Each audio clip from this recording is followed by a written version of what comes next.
जो हमने जो पहले क्रॉप्स डिस्कस की उनमें अब एक क्रॉप रहती थी, दैट इज़ मेज़। मेज़ इज़ कॉल्ड एज मक्की।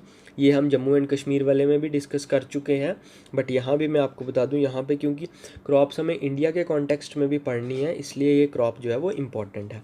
सो मेज़ है, मेज़ का जो साइंटिफिक नेम है it is Zea mays. So scientific name आपको ध्यान रखना है। ये मैंने आपको मैप दे दिया है जहाँ पे आपको मेजर मेज़ प्रोड्यूसिंग स्टेट्स हैं इंडिया की। सो मैप को भी ध्यान से देखिए you will find UP, Bihar, Madhya Pradesh, Maharashtra, Karnataka, Telangana, Andhra Pradesh, Tamil Nadu. ये एरियाज़ हैं, these are the major maize producing areas in the country. अगर आप जम्मू एंड कश्मीर वाले लेक्चर में भी देखेंगे तो मैंने बताया कि मेज़ आपकी उन्हीं एरियाज़ में ज़्यादा उग सकती है जहाँ पे समर जो है वो प्रोलॉन्ग्ड हों, मतलब समर्स लंबे हों और फ्रॉस्ट जो है वो काफ़ी लेट आए। सो ये कुछ एरियाज़ ऐसे हैं जहाँ पे फ्रॉस्ट होती नहीं है और समर्स जो है वो काफ़ी लंबे होते हैं। This is the reason in areas में मेज़ की कल्टीवेशन जो है वो होती है। सो टेम्परेचर क्या चाहिए? टेम्परेचर चाहिए between 21 to 27 degree Celsius. This is the average temperature that you need to remember. Clear? Rainfall इसको हाई चाहिए। देन सॉइल टाइप इसको चाहिए ओल्ड एलुवियल सॉइल, यानी कि इसको फर्टाइल सॉइल चाहिए, बट उतनी भी फर्टाइल नहीं चाहिए क्योंकि old alluvial soil is not that much fertile, जबकि न्यू एलुवियम जो होती है वो सबसे ज़्यादा फर्टाइल होती है। सो ओल्ड एलुवियल सॉइल जो है वो इसको चाहिए। देन टॉप मेज़ प्रोड्यूसिंग स्टेट्स जो हैं, अब ये देखो ये मैंने सीक्वेंस में लिखी है, यानी Karnataka is the largest producer, Maharashtra उसके बाद, मध्य प्रदेश उसके बाद, तमिलनाडु उसके बाद और तेलंगाना उसके बाद। एंड इंडिया रैंक्स 7th इन मेज़ production in the world. So world में 7th रैंक जो है वो है इंडिया का। सो ये चीज़ आपने ध्यान रखनी है। क्लियर है? चलिए चलते हैं नेक्स्ट स्लाइड पे।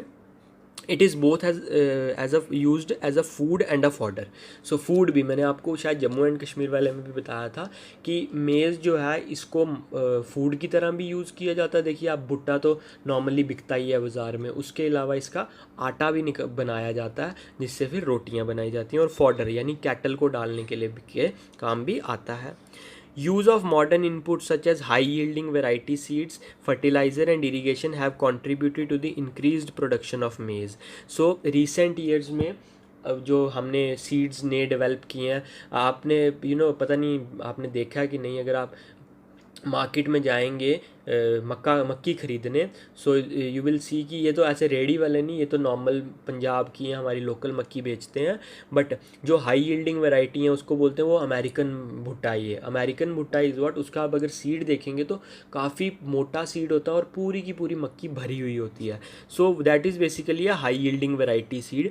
जहाँ हमारी देसी मक्की में एक मक्की पे अगर 200 दाने लगे हैं, तो वही अमेरिकन मक्की में एक मक्की पे शायद 600 दाने लगे होंगे। सो उसकी जो प्रोडक्शन है वो काफ़ी ज़्यादा होती है। सो इन्हीं की वजह से इंडिया में प्रोडक्शन जो है वो बढ़ गई है। सो अगर आप भुट्टा मुंबई का या मध्य प्रदेश का या यूपी का देखेंगे, वो भुट्टा जो है वो काफ़ी ज़्यादा बड़ा भी होता है साइज़ में, और उसके बाद उसमें जो दाने हैं वो भी काफ़ी ज़्यादा होते हैं। वहीं अगर आप भुट्टा हमारा पहाड़ी एरिया जम्मू कश्मीर का या इन एरिया जहाँ पे थोड़ी कम मक्की होती है, अगर यहाँ का देखेंगे, सो यू विल सी कि यहाँ पे इनके दाने जो है वो काफ़ी कम रहते हैं और इनका साइज़ भी छोटा रहता है। ठीक है? Technology mission on maize is one of the government initiatives for maize. So government ने भी मेज़ के लिए एक इनिशिएटिव स्टार्ट किया, this is that is called as technology mission on maize. So मेज़ के लिए आपको ये चीज़ ध्यान रखनी है। The next crop is cotton. Cotton is a fibre crop. ठीक है? So it is used as a fibre, जिसके कपड़े वगैरह बनाए जाते हैं। सो बड़ी सारी चीज़ें कॉटन की बनती हैं, यू ऑल नो। टेम्परेचर इसको चाहिए, देखिए यही मेजर कॉटन प्रोड्यूसिंग स्टेट्स कहाँ से, पंजाब से शुरू होते तमिलनाडु तक आती है। So all over the India almost इसकी कल्टीवेशन होती है, अगर आप सिर्फ नॉर्थ और नॉर्थ ईस्ट वाले पोर्शन को छोड़ देंगे। ठीक है? So between 21 to 30 degree Celsius temperature चाहिए। देन उसके बाद अराउंड 50 to 100 सेंटीमीटर रेनफॉल चाहिए। Remember this rainfall is annual rainfall. ठीक है? सो एनुअली 50 से 100 सेंटीमीटर रेनफॉल जो है वो होनी चाहिए। सॉइल टाइप ध्यान रखिएगा, black soil is the most important soil which is required for cotton cultivation, इसीलिए ब्लैक सॉइल को कॉटन सॉइल भी बोलते हैं, रिगर सॉइल भी बोलते हैं। और डेक्कन प्लेट्यू की, ये जो आपका डेक्कन प्लेट्यू है, इसका जो ये पोर्शन है, इसकी black soil is the most important या most well suited soil for cotton cultivation. अब मेजर जो कॉटन प्रोड्यूसिंग स्टेट्स हैं वो remember, Gujarat is the largest producer of cotton in India, followed by Maharashtra, Telangana, Andhra Pradesh और राजस्थान। सो रिमेंबर, गुजरात, महाराष्ट्र, तेलंगाना, आंध्र प्रदेश, ये सारा डेक्कन प्लेट्यू का part है। So Deccan plateau is the most important place जहाँ पे कॉटन की कल्टीवेशन होती है, but because it black soil is there, so it is a fibre crop, जो मैंने आपको ऑलरेडी बता दिया। क्लियर? या चलिए चलते हैं नेक्स्ट स्लाइड पे। Next slide is India is believed to be the original home of cotton plant. अब ये बहुत इंपॉर्टेंट चीज़ है जो आपको समझनी है। इंडस वैली सिविलाइजेशन की अगर हम बात करें, यानी आज से 4500 ईयर्स पुरानी अगर हम बात करें, तो उस टाइम पे भी उस टाइम माना जाता था that Indus people were the first to produce cotton. पहले लोग थे जिन्होंने कॉटन उगाया था, और उस टाइम कॉटन को उन्होंने नाम दिया था सिंधून। सो इसलिए माना जाता है कि India is the home, original home to the cotton plant. Cotton is one of the main raw material for cotton textile industry. So textile industry का सबसे बेसिक अगर कॉटन अगर मटीरियल कोई है, दैट इज़ कॉटन। अब ये important चीज़ है, cotton needs 210 Frost free days, यानी 210 दिन का टोटल फ्रॉस्ट फ्री होने चाहिए, यानी कोई कोरा नहीं लगना चाहिए। 210 दिन इज़ ऑलमोस्ट 7 मंथ्स। सो वो उन्हीं एरियाज़ में हो सकता है जो गर्म एरियाज़ हैं। क्लियर है? And bright sunshine for its growth. So sunshine के साथ साथ फ्रॉस्ट फ्री डेज चाहिए at least 210। Then cotton is a kharif crop. Kharif crop यानी समर में उगाई जाती है, and require 6 to 8 months to mature. So 6 से 8 महीने इसको चाहिए मैच्योर होने के लिए। Silver fibre revolution and technology mission on cotton. So silver fibre revolution ध्यान रखिएगा, it is related to the production of cotton. ठीक है? So golden fibre revolution is related to jute production. So silver fibre revolution जो है वो cotton के साथ deal करती है। और we have a genetically modified cotton का स्पीशीज़ भी हमारे पास है, which is BT cotton, to fight environmental stress and pest attacks. Normally क्या होता था, कॉटन के प्लांट पे पेस्ट जो है या कीड़ा उसको बड़ी जल्दी लग जाता था। So we have come up with a genetically modified cotton plant, जिसको बीटी कॉटन बोला जाता, जो पेस्ट के अटैक से बच सकता है। क्लियर है? सो ये थी हमारी 3 क्रॉप्स जो पहले रहती थी, जो हमने अभी डिस्कस करी हैं। अब हम आते हैं आगे, नेक्स्ट इज़ दी हॉर्टिकल्चर। अब हॉर्टिकल्चर हमें इंडिया के कॉन्टेक्स्ट में नहीं पढ़ना, बिकॉज इंडिया के कॉन्टेक्स्ट में हॉर्टिकल्चर जो है वो उतना ज़्यादा हम इंपॉर्टेंस देते नहीं, क्योंकि क्रॉप्स बहुत सारी हैं। बट जब हम बात करें J&K की, तो J&K में horticulture is one such sector जो बहुत इंपॉर्टेंट रोल प्ले करता है स्टेट यूनियन टेरिटरी की एक्सचेकर में या रेवेन्यू में। ठीक है? सो हॉर्टिकल्चर की अगर हम बात करें, it is the branch of agriculture concerned with cultivation, production and sale of fruits and vegetables, flowers, herbs, ornaments and और exotic plants. So fruit, vegetable, flower, herbs, ornamental plants के साथ जो डील करती है branch of agriculture, that is called as horticulture. But normally हम इसको यहाँ जो है इस डेफिनेशन में हम इसको फ्रूट्स और वेजिटेबल्स के साथ ही रखते हैं, बिकॉज फ्लावर्स के साथ हम फ्लोरिकल्चर बोल देते हैं। देन उसके बाद अगर बाकी है, अगर आपका what you say that this plants जो हमारे what you call this bee जो हम रखते हैं, बीज रखते हैं, that is called as apiculture.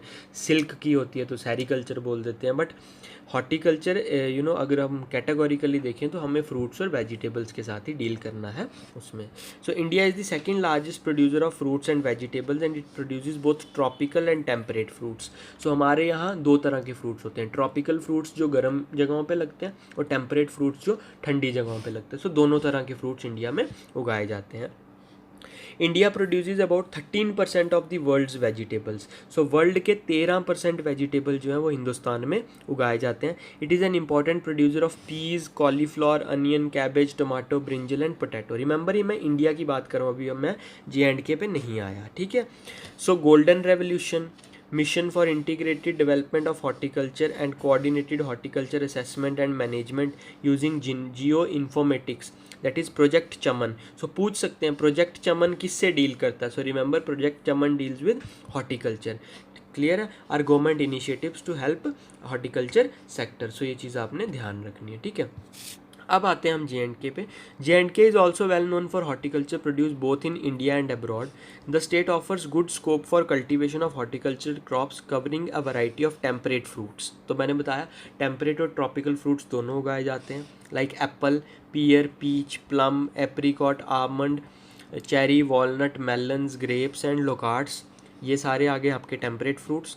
Tropical fruits like mango, guava, lemon, kinnow, orange, mosambi, lychee, papaya, beer, ये सारे क्रॉप्स आप देखोगे ये जम्मू रीजन में उगाए जाते हैं फ्रूट्स। ये वाले walnut, cherry, almond, apricot, Kashmir के फेमस है, एप्पल फेमस है, पियर, पीच, प्लम फेमस है, देन वॉलनट फेमस है, ग्रेप्स फेमस है, लोकार्ड्स फेमस है। सो ये टेम्परेट फ्रूट्स हैं, जबकि मौसमी, लीची, पपाया, मैंगो ये सब जम्मू रीजन में उगाए जाते हैं। इसके अलावा you will find some medicinal plants and aromatic plants, जो मैंने बात की जिसकी कौन सा सैफरन है, saffron is a medicinal plant. Then floriculture, flowers तो उगाए जाते हैं, मशरूम की कल्टीवेशन होती है, और प्लांटेशन क्रॉप्स और वेजिटेबल्स जो हैं वो उगाए जाते हैं। Then apart from this well known species like saffron और ब्लैक ज़ीरा, काला ज़ीरा भी जम्मू कश्मीर में उगाया जाता है in some pockets of the state. As a result there is a perceptible change in the concept of horticulture development in the state. So कहने का मतलब ये है कि इतनी डाइवर्सिटी होने की वजह से हमारा हॉर्टिकल्चर जो है वो सिर्फ फ्रूट्स और वेजिटेबल्स तक कन्फाइन नहीं रह गया, उसके अलावा फ्लावर्स भी उसमें आ गए हैं, मशरूम्स भी उगाए जाते हैं, vegetables, plantation crop, saffron, black ज़ीरा, ये सारी चीज़ें जो हैं उगाई जाती हैं, ठीक है। Then there are around 7 lakh families comprising of about 33 lakh people। Remember J&K की पूरी पॉपुलेशन जो है वो 1.3 करोड़ के आसपास है, 1.4 करोड़ के आसपास है। तो उसमें से 33 लाख पीपल जो हैं विच दे आर डायरेक्टली और indirectly associated with horticulture. Horticulture development is one of the thrust area, and a number of programs have been implemented in the past resulting in the generation of higher incomes in the rural areas, thereby improving the quality of life in villages. So horticulture sector को right from the beginning बहुत ज़्यादा importance दी गई। अभी की example दे दूँ आपको, तो आपको पता है कश्मीरी सैफरन जो है वो all over the world famous है, बट उसकी डुप्लीकेसी बहुत थी। सो अब उस डुप्लीकेसी को ख़त्म करने के लिए गवर्नमेंट ने कश्मीरी सैफरन को GI टैग दे दिया, that is the geographical indicator tag. अब सैफरन जो है अगर उसको हमें नाम देना कि ये कश्मीरी सैफरन है, तो उसकी पहले टेस्टिंग होगी, टेस्टिंग के बाद उस पर स्टैंप लगेगी, तो ही वो मार्केट में आ पाएगा। अब आप किसी फेक सैफरन को उठा के तो आप उसको ये नहीं बोल सकते कि ये कश्मीरी सैफरन है, क्यों? क्योंकि उसकी पहले आपको जोग्राफिकल इंडिकेशन का टैग लगवाना पड़ेगा, यानी कि स्टैंप लगवानी पड़ेगी कि हाँ ये सही में लेबॉर्ट्री टेस्टेड चीज़ है और ये प्योर चीज़ है। क्लियर है। इसके अलावा एप्पल्स जो हैं वो all over the world export होते हैं, कंट्री में तो होते ही हैं, बाहर की कंट्रीज़ में भी एक्सपोर्ट किए जाते हैं। Then horticulture is an age old economic activity in the union territory. Kalhana mentioned food culture in Kashmir as old as 1000 AD, मतलब आज से 1000 साल पहले की यहाँ पे फ्रूट कल्टीवेशन जो है वो होती है, और कल्हाना ने अपनी बुक राज तरंगिनी में ये मेंशन भी किया हुआ है। क्लियर है। सो चलिए चलते हैं नेक्स्ट स्लाइड पे। नेक्स्ट स्लाइड क्या बोलती है? Horticulture received considerable patronage during Lalitaditya. So Karkota dynasty के रूलर जो थे ललितादित्य, उन्होंने भी इसको काफ़ी ज़्यादा पैट्रोनेज दी, काफ़ी ज़्यादा डेवलप करवाया। देन कुछ वेराइटीज़ फ्रूट्स की काबुल, पर्शिया यानी ईरान और सेंट्रल एशिया से भी लाई गई। At present around 75,000 hectares of land is under orchards in union territory. So इस टाइम पे 75,000 हेक्टेयर लैंड जो है वो किसके अंडर है? बाग बगीचों के अंडर है इन दी यूनियन टेरिटरी। फार्मर्स जो है वो इंक्रीजिकली कॉन्सेंट्रेट करें फ्रूट कल्टीवेशन पे। क्यों? क्योंकि फ्रूट कल्टीवेशन से उनको पैसा जो है वो ज़्यादा मिलता है। ठीक है। सो कुछ पास्चर्स या फॉरेस्ट एरिया को भी क्लियर करके वहाँ पे क्या लगा दिए गए हैं? फ्रूट्स के ट्रीज़ लगा दिए गए हैं, ताकि फ्रूट प्रोडक्शन जो है वो बढ़ाई जाए इधर स्टेट यूनियन टेरिटरी में। Then apple is the most important fruit crop of J&K। About 40% of the area covered under apple as per horticulture census of 2016-17। 16-17 का जो हॉर्टिकल्चर सेंसस था उसमें क्या कहा गया कि सबसे ज़्यादा अगर एरिया किसी क्रॉप के अंडर है तो that is under agriculture. Horticultural crops में सबसे ज़्यादा एप्पल के अंडर है, सो एप्पल 48% कंप्राइज करता है एरिया, ठीक है। Then it is also important in terms of production and provides the maximum marketable surplus of about 30% of A grade, 40% of B grade and 30% of C grade of pre-falls and culled apples, which accounts for substantial quantum of around 5.18 lakh million tons, which needs to be exploited as raw material for processing industry। देखिए 3 तरह का Apple हमारे यहाँ उगाया जाता है, A grade Apple, B grade Apple और C grade. सो जो मैं ऑनेस्टली आपको एक चीज़ बताऊं कि जो लोकल मार्केट में कश्मीर का एप्पल आता है that is C grade apple, जो गिरा हुआ एप्पल होता है। जो ए बी ग्रेड है वो ऑल ओवर दी कंट्री जो है वो डिस्ट्रीब्यूट होता है, और ए ग्रेड एप्पल जो है वो एक्सपोर्ट होता है बाहर की कंट्रीज़ में। और जो ए ग्रेड एप्पल है उसका टेस्ट ही जो है वो बहुत अच्छा है। और जो ये जो सी ग्रेड या एप्पल है इसको प्रोसेसिंग इंडस्ट्री में जूसेस वगैरह बनाने के लिए यहाँ पे नॉर्मली यूज़ किया जाता है। Then Baramulla, Shopian and Kupwara ranked first, second and third respectively in apple production. So apple production पूछा जाए सबसे ज़्यादा कहाँ, तो बारामूला में आपको ध्यान रखना। देन अनंतनाग एंड कुपवाड़ा की बात करें, ये वॉलनट कल्टीवेशन में सबसे ज़्यादा है। सो वॉलनट कल्टीवेशन में अगर लार्जेस्ट प्रोड्यूसर पूछे तो अनंतनाग आपको ध्यान रखना है, ठीक है। देन उसके बाद बडगाम डिस्ट्रिक्ट की बात करें तो Budgam largest producer of pear, pear सबसे ज़्यादा बडगाम डिस्ट्रिक्ट में। Then the most commercial variety of apple in J&K is red delicious and the most commercially used apple pollinizing variety in J&K is golden delicious. So ये 2 fact ध्यान रखना। जो most commercial variety है apple की that is red delicious, जो बिल्कुल लाल रंग का एप्पल होता है वो आपको जम्मू कश्मीर में तो कहीं खाने को नहीं मिलेगा क्योंकि वो सारा का सारा एक्सपोर्ट होता है। और उसके लिए जो पॉलिनाइजिंग वेराइटी है J&K की, जिसको सबसे ज़्यादा पॉलिनाइज किया जाता है, मतलब जिसको सबसे ज़्यादा व्हाट यू से जिसको सबसे ज़्यादा उगाया जाता है, हम मान सकते हैं that is golden delicious. Clear है। Then Kishtwar district is the largest producer of apricot. So apricot यानी खुमानी जो है उसका सबसे ज़्यादा कहाँ पे मिलेगी आपको, किश्तवाड़ डिस्ट्रिक्ट में। Jammu is the largest producer of mango and लीची, लीची और मैंगो सबसे ज़्यादा जम्मू में, क्यों, क्योंकि ये ट्रॉपिकल क्रॉप्स हैं, ठीक है। Kulgam is the largest producer of peach, peach सबसे ज़्यादा कहाँ पे, कुलगाम में होता है। Then Poonch is the largest producer of plum, plum की सबसे ज़्यादा जो प्रोडक्शन है वो पुंछ में होती है। Then Ganderbal is the largest producer of cherry and grapes, so cherry grapes जो है वो गांदरबल में होते हैं। राजौरी में सबसे ज़्यादा गावा यानी अमरूद। देन पुलवामा में सबसे ज़्यादा आलमंड्स यानी कि आपके बादाम सबसे ज़्यादा पुलवामा में होते हैं। सो ये फैक्ट्स थे जो हॉर्टिकल्चर के बारे में आपको ध्यान रखने